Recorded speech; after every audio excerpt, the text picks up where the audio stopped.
So here we have the MG3 on a 19 plate. I'm going to start off by showing you inside the boot, and then we'll hop in and run through some controls on the inside from there. As we approach the back of the car, you can see we have reversing sensors, plenty of boot space as well, along with that 60/40 split folding rear seat should you wish to increase this space even further.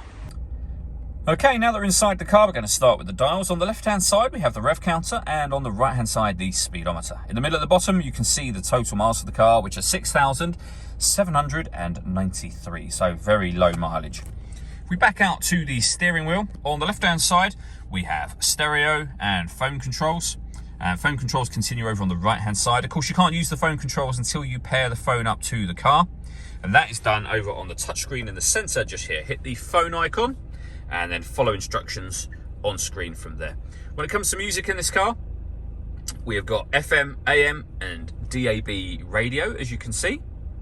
Down the bottom here, you can save certain stations to your favorites. You can, if you wish to, obviously you can see the main one in there, but you can save that as a favorite down the bottom here. And you can see that you've got vacant positions, and it will show you what positions you currently have occupied so that you can select music via those as well. You can also change various different music settings from up on this screen as well. Working our way down from that screen, we then have the main volume for your stereo just there. And beneath that, the air conditioning. So you can adjust the temperature within the car, and the temperature will also show along the bottom of the screen as you adjust it. You can then adjust the fan speed over on the right-hand side and the direction you'd like the air to be distributed in along the bottom. Once you're happy with those settings, that's your air conditioning on now. Same button again to turn it off, of course.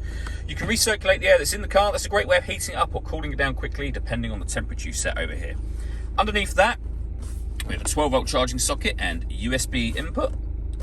Down the bottom here, we can turn the traction control on and off. We can also put eco mode on and off in the car as well. And then we have a 5-speed manual gearbox.